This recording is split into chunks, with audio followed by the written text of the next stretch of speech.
Assalamualaikum warahmatullahi wabarakatuh. Perkenalkan, nama saya Adi Irmasari dengan NPM 24782067 dari kelas 2C. Saya di sini akan melakukan UTS praktikum. Yang pertama, yakni struktur program. Jelaskan bahwa program dibangun dengan arsitektur modular. Sebutkan 2 package utama. Tampilkan struktur folder dan isi file. Oke, yang pertama jelaskan bahwa program dibangun dengan arsitektur modular. Jadi, arsitektur modular adalah struktur program yang dibagi menjadi beberapa bagian, beberapa modul yang terpisah berdasarkan fungsinya agar mudah dipahami, agar mudah dikembangkan, agar mudah diuji, agar lebih mudah kita aturnya seperti itu. Nah, pada program ini yakni program yang dirancang untuk mensimulasikan pemantauan kualitas udara di beberapa lokasi, yakni lokasi kota. Program ini dibangun dengan arsitektur modular yang memisahkan kode utama yang interface, yakni berisi menu gitu, yang pada modul ini juga dia mengatur alur logika aplikasi. Jadi dia menunya di sini, terus tuh yang berinteraksi langsung, interface gitu dengan penggunanya, ya modul main ini, package monitor. Lalu ada modul sensor simulator. Jadi sensor simulator ini modul pendukung yang berisi logika OOP, seperti menangani logika untuk modul mainnya, yakni seperti pembacaan sensornya gitu, pembacaan data sensornya, terus tuh sensornya apa, terus tuh lokasinya apa gitu, dia ada di modul sensor simulator. Terus tuh sebutkan 2 package utama. Nah, ini dia package utamanya, yakni package monitor dan package sensor, di mana package monitor ini ya itu tadi yang dia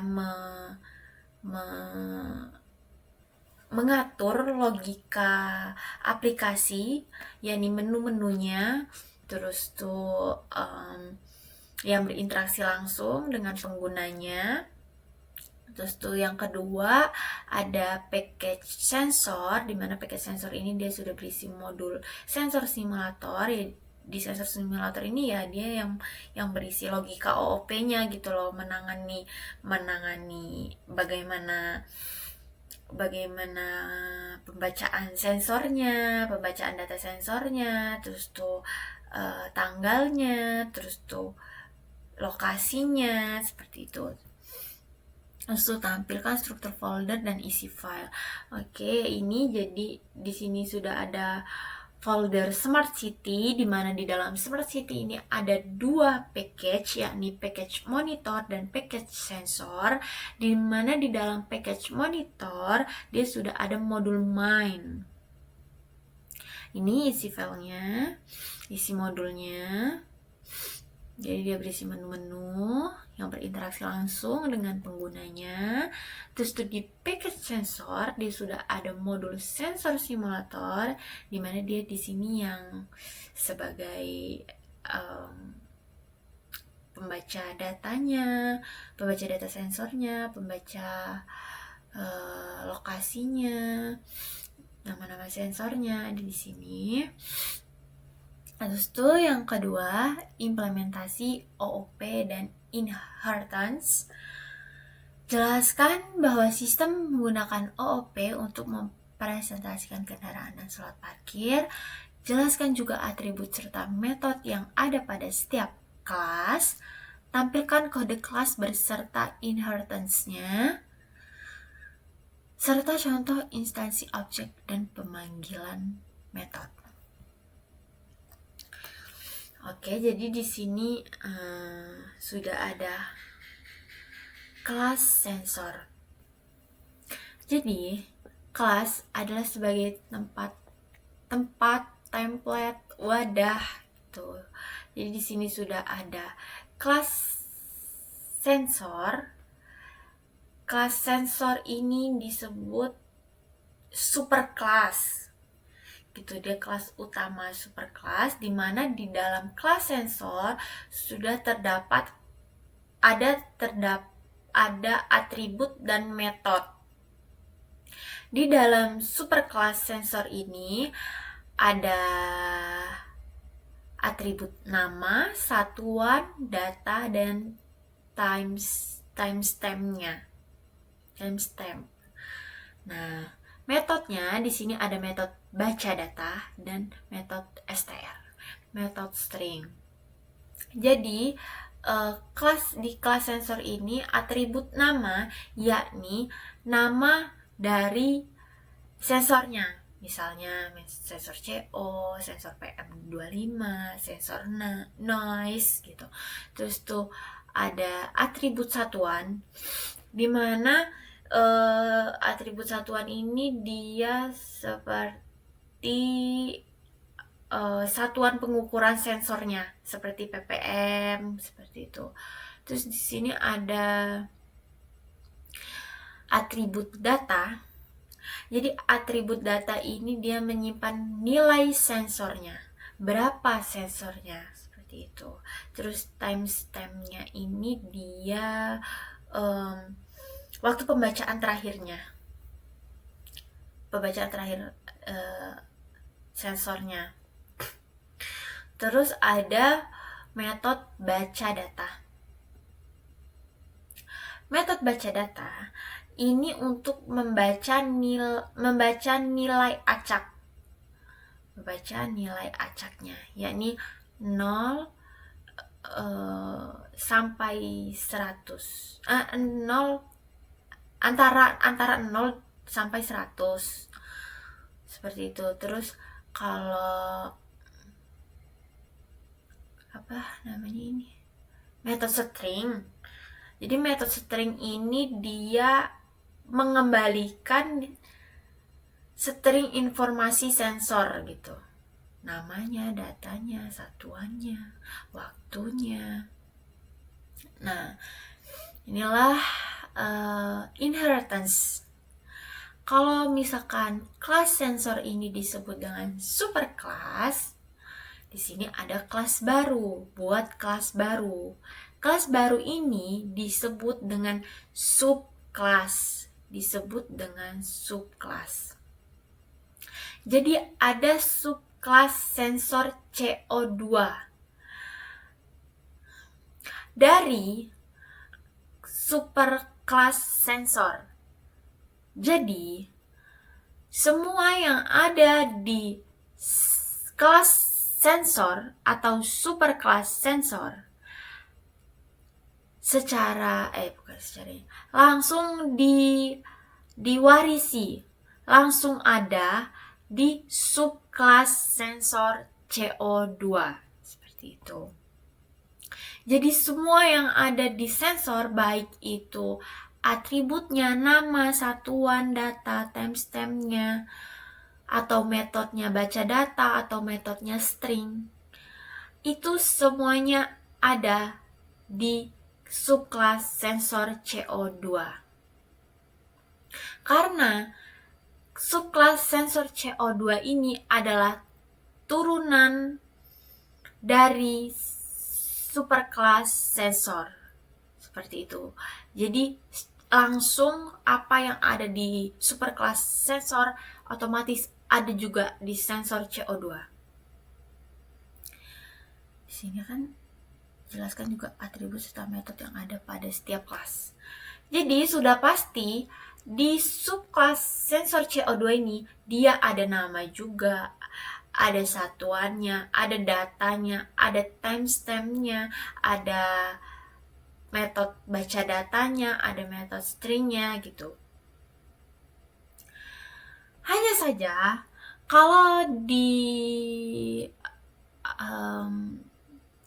sensor CO2 datanya dia dari 0 sampai 15, 0 antara 0 sampai 15, seperti itu.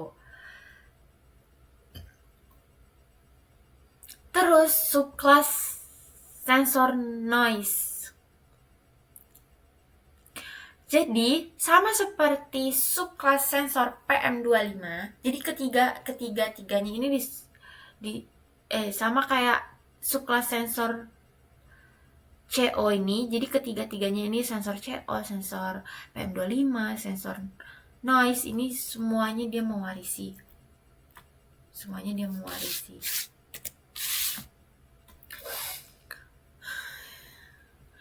Subclass sensor PM25 yang di dalamnya terdapat semua yang ada di superclass sensor. Seperti itu ya. Jadi di dalam subclass sensor PM25 ini dia ada nama juga, ada satuan juga, ada data juga, ada timestamp juga, ada metode baca data, ada metode string. Kalau di sensor CO2 dia antara 0 dan antara 0 sampai 15. Kalau di sensor PM25 dia datanya antara 0 sampai 200. Seperti itu. Terus selanjutnya subclass sensor noise yang turunan dari superclass sensor juga.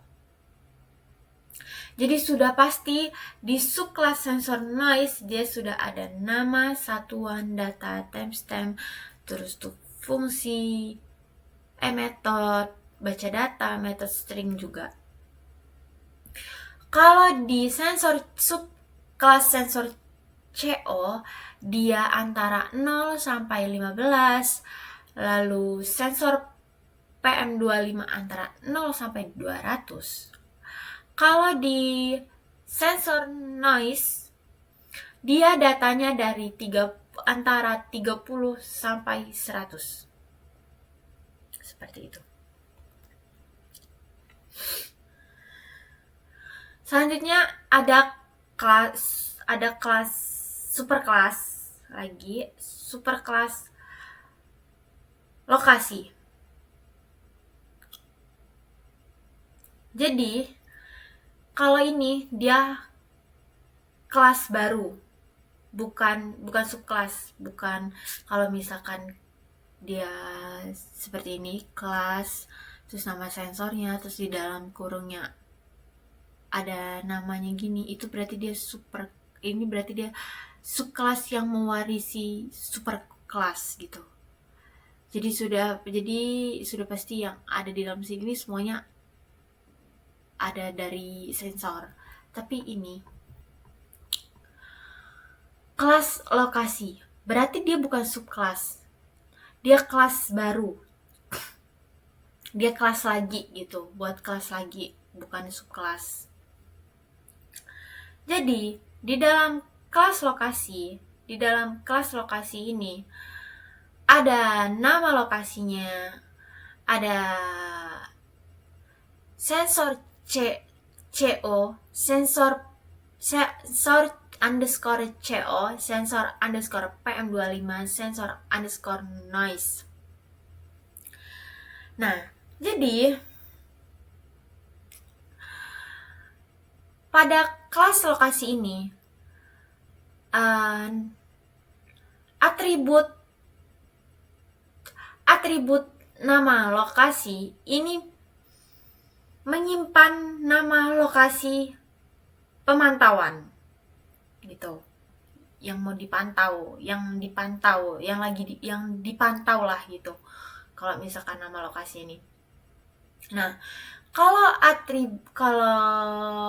atribut sensor underscore CO2, nah dia ini berisi sensor CO2 gitu loh, dari objek sensor CO2. Terus tuh begitu juga sensor PM25, dia yang mengisi dari yang udah kita buat gitu loh, yang udah ada di atas ini, itu tuh kita taruhnya di sini. Sensor PM25 ini ya dia isinya data dari sensor PM25, sensor noise ini juga dia isinya dari sensor noise ini. Jadi sensor underscore CO2 ini objeknya sensor CO, terus tuh sensor PM sensor underscore PM25 ini objeknya sensor PM25, terus tuh sensor underscore noise ini dia objeknya sensor noise gitu. Terus ada metode baca semua sensor.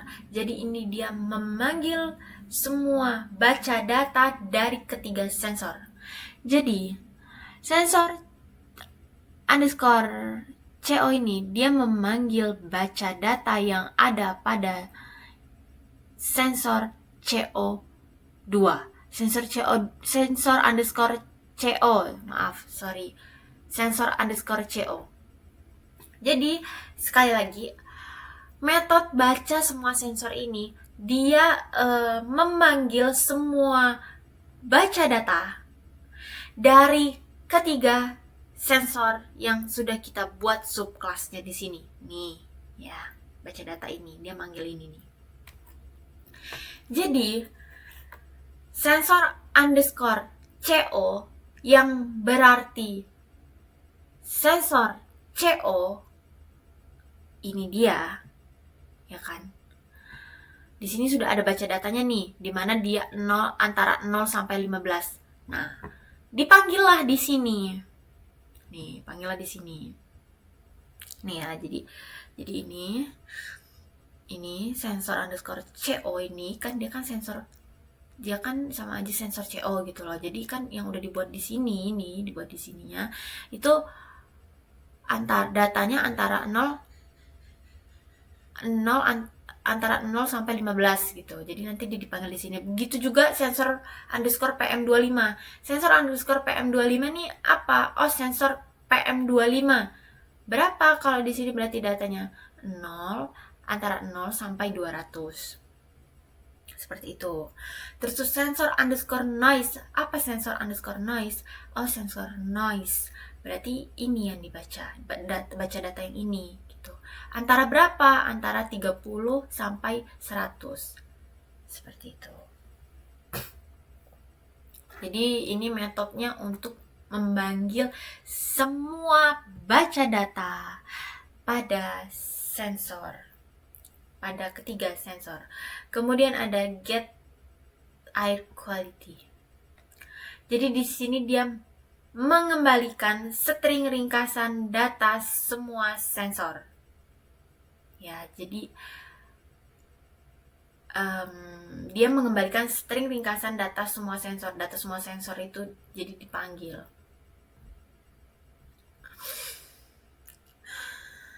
Terus di sini ada kelas lagi. Ini bukan subclass ya.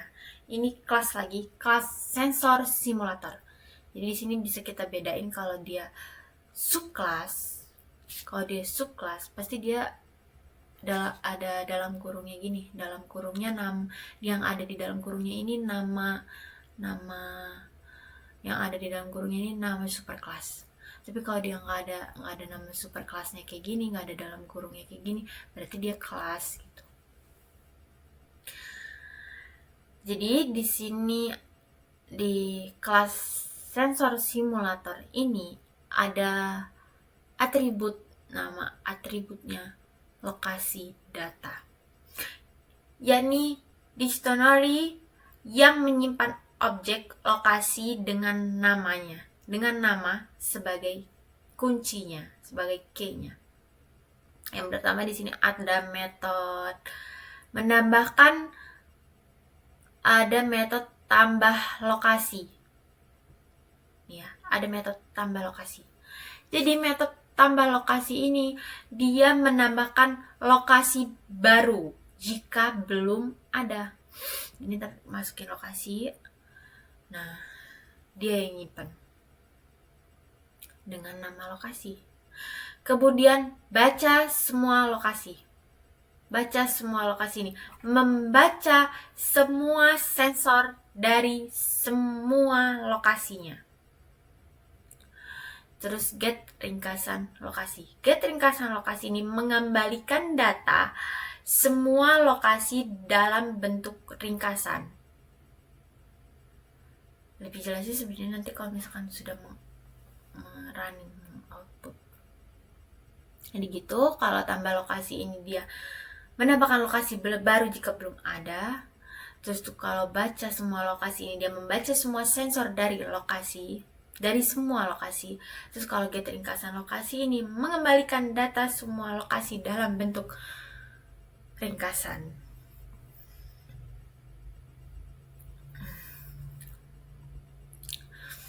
Oke. Terus apa nih?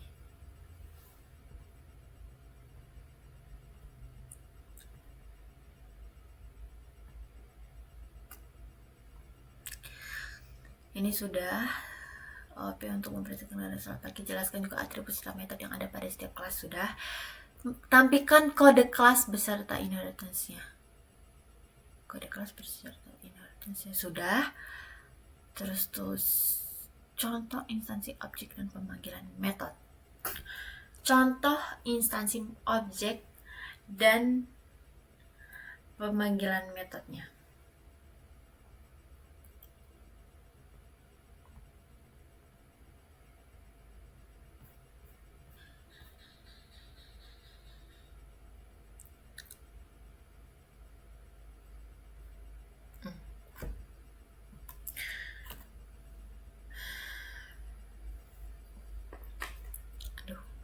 Jadi pertama di sini ada ini aja deh. Sebentar.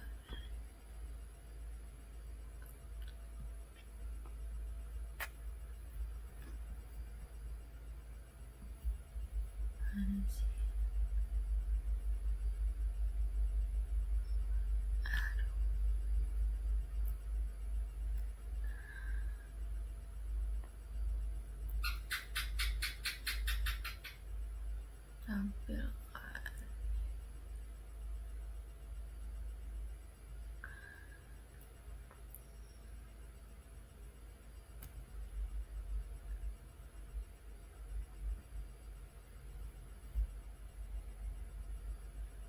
Nah, ini dia.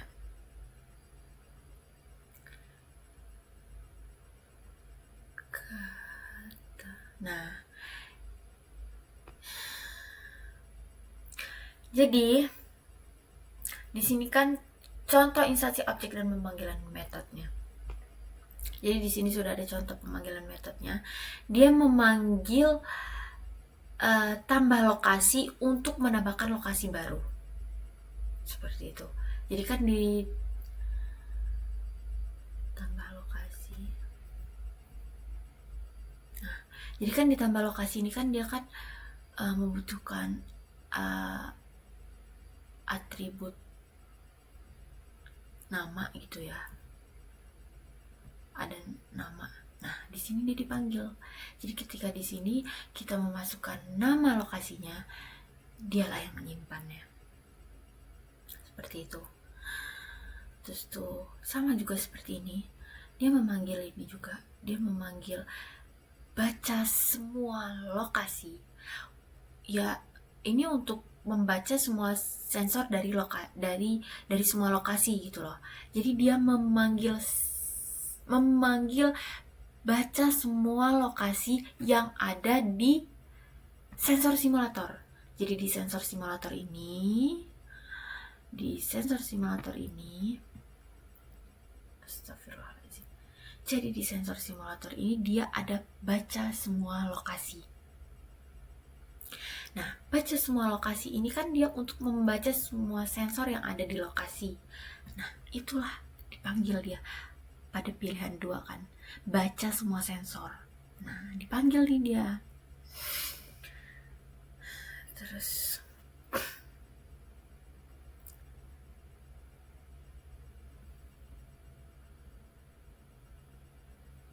tuh contohnya. Ini juga contohnya. Dia memanggil lokasi data yang ada pada sensor simulator. Kok nge-lag sih? Seperti itu.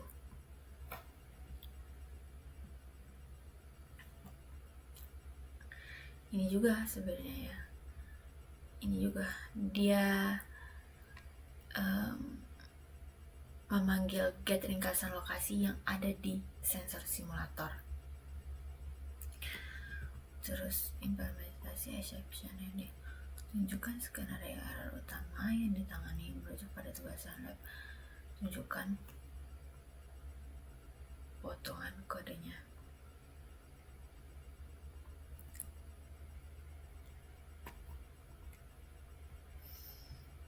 Kenapa jadi nge-lag seperti ini?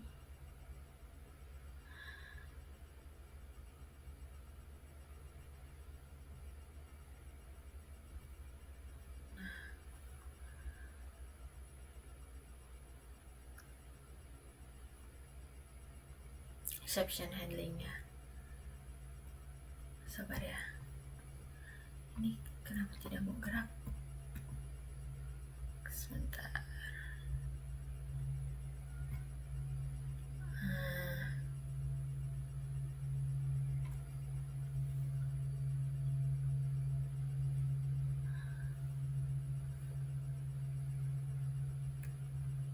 Sebentar, nge-lag. Oke.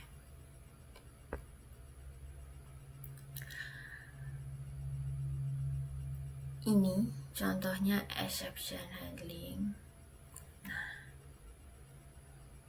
sebentar. Nah, ini exception handling.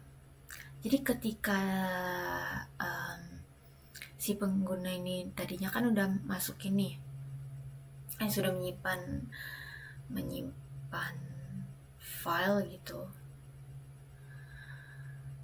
udah nyimpan file sebelumnya di menu sebelumnya, terus dia gagal, dia nggak bisa, nggak kesimpan filenya. Nah ini dia nggak ngerusak program kita gitu.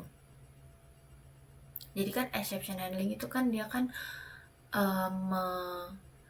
menangani ketika dia ada error, program kita nih nggak rusak gitu loh, kayak langsung buyar semuanya gitu, nggak yang langsung acak-acakan program kita, tapi dia memberikan penanganan gitu ya. Salah satu penanganannya seperti ini,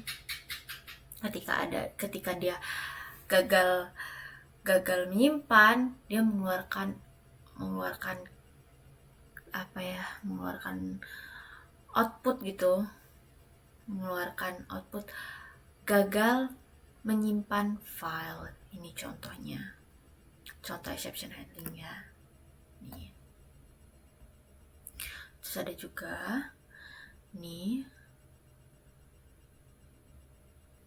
contohnya, nih contoh exception handling ini. Jadi dia udah kesimpan nih filenya, terus mau kita baca dari filenya itu, tapi ternyata kita yang masukin filenya itu salah namanya. Misalkan dia namanya Raja Basa gitu, tapi kita ngetiknya Basa Raja, dia nggak ada kan filenya. Nah ini dia nggak error, dia nggak merusak program, yang ada dia mengeluarkan output gagal membaca file gitu, karena kan dia kan harusnya error nih, harusnya dia merusak program. Nah ini enggak, dia mengeluarkan gagal membaca file seperti itu.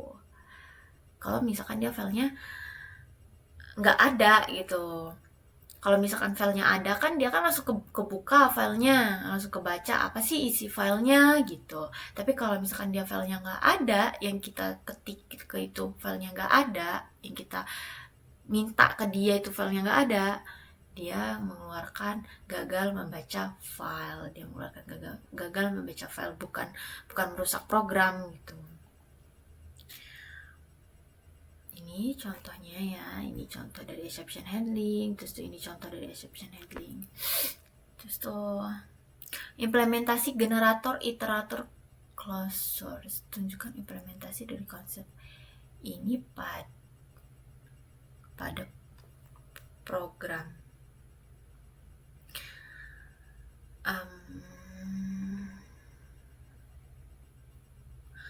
Generator, iterator, dan closure lambda ya. Yang pertama generator. generator itu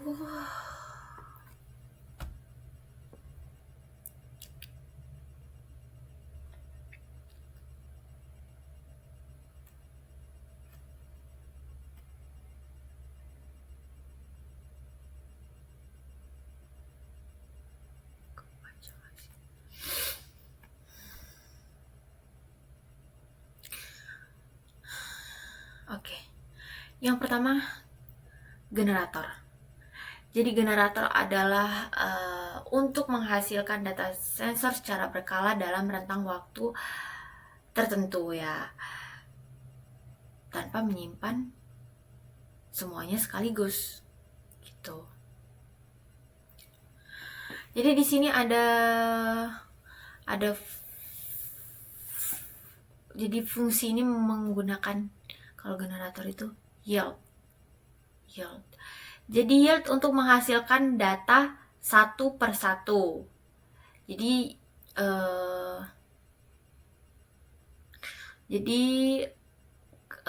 generator ini cocok untuk menampilkan data riwayat tanpa memenuhi memori, karena kan dia nggak semuanya gitu.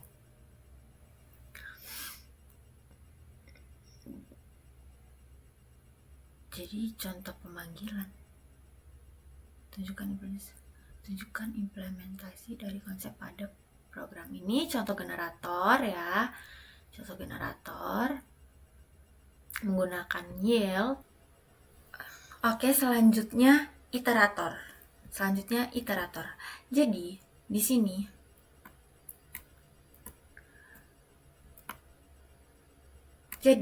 sini ringkasan adalah sebuah dictionary.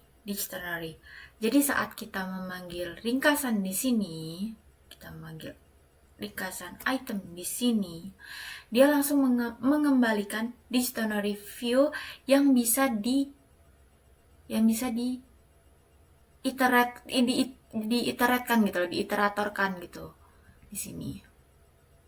Jadi nggak perlu buat lagi, sudah tinggal kita panggil aja situ. Jadi udah otomatis ngambil datanya satu persatu. Terus tuh ada close source, jadi close source kan lambda.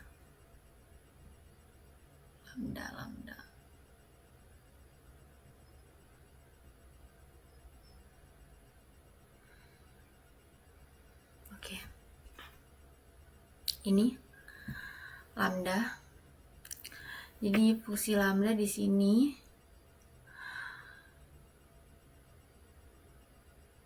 menutup log. Log ini menutup variabel log dan logika. Terus lambda ngirim fungsinya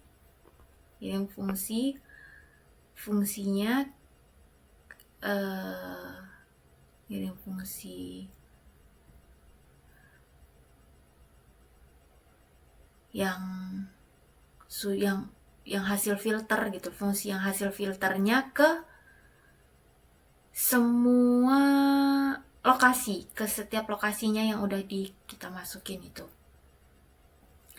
Jadi lambda otomatis ngirim semuanya yang udah dia filter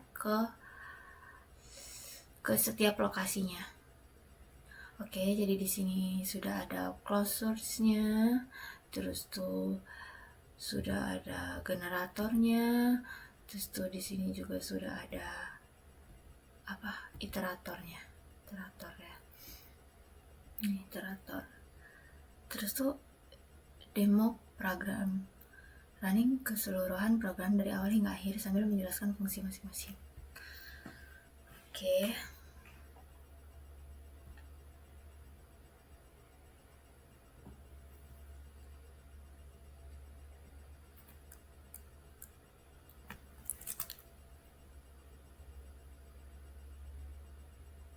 Jadi ini tadi salah ya, kayak dia harus dipanggilnya pakai min m biar dia kebaca gitu. Jadi di sini aku ganti perintahnya kita tambah min m, jadi dia bisa kebaca. Gimana ya ini ya,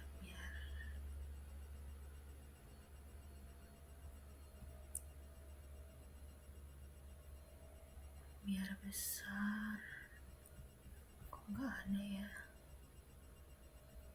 Oh, maaf.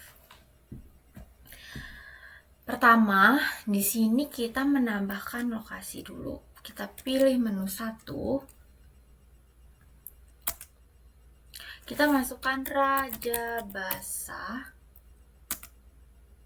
Sudah kita tambahkan, kita ke menu 2 dulu. Baca semua sensor biar dia yang udah kita masukkan Rajabasanya ini ketambah gitu loh. Nih, jadi kan di sini data sensor diperbarui, jadi dia nge-update dulu. Terus tampilkan ringkasan menu 3. Oke, di sini Rajabasa CO-nya 6,04, PM25-nya 121,17, terus kebisingannya 49,06. Terus menu 4, lihat detail sensor lokasi. Kita masukkan Rajabasa. Sudah ada di sini dia lokasinya Rajabasa, CO-nya 6,4 ppm, ini tanggalnya, gitu juga PM25-nya, gitu juga kebisingannya, dia sudah ada tanggalnya. Terus yang menu kelima, lihat riwayat sensor. Kita masukkan Rajabasa. Oke. 1, 2, 3, 4, 5, 6. Terus 6, menu 6. Simpan riwayat sensor ke file Rajabasa. Kita tunggu sebentar. Apakah dia berhasil ataukah dia gagal? Nah, sudah. Data berhasil disimpan ke file _riwayat.txt. Nah, kita mau menu ke-7, baca riwayat sensor dari file yang udah kita simpan sebelumnya. Nah, ini kita masukinnya harus lengkap ya. Rajabasa _riwayat.txt. Kita coba enter. Oke. Nih sudah ada 1, 2, 3, 4, 5, 6. Terus tuh 8.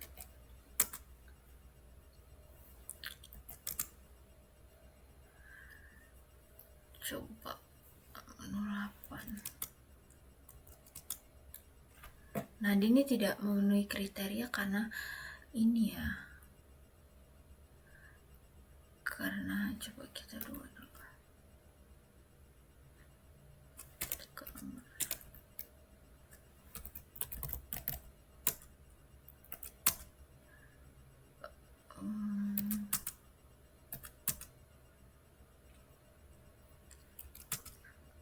Karena dia kayak nggak masuk gitu, tapi ada kalanya kadang dia masuk. C. Oke. Nih sudah ada ya. Pilih tipe sensor untuk dicari C, tapi dia muncul semua seperti itu.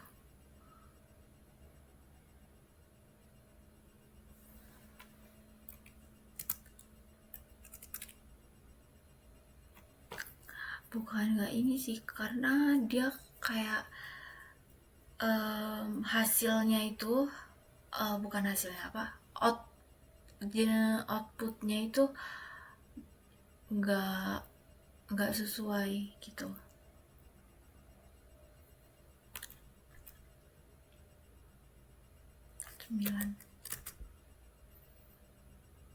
Oke, selesai. Ini outputnya.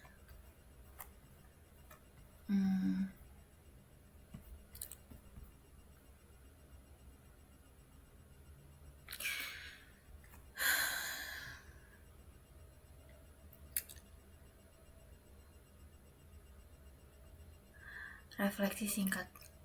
Hal yang paling menantang dan pelajaran yang dapat selama mengerjakan mini project. Hal yang paling menantang itu mungkin kalau misalkan kita udah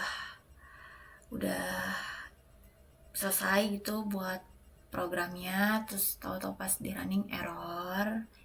Terus hal yang paling menantangnya itu kita harus mencari di mana letak kesalahannya, harus kita perbaiki.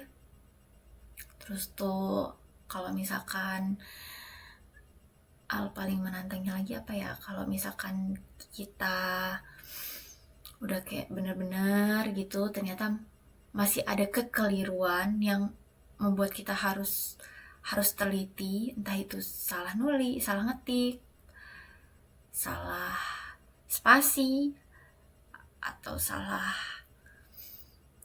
tandanya, titiknya, komanya, seperti itu.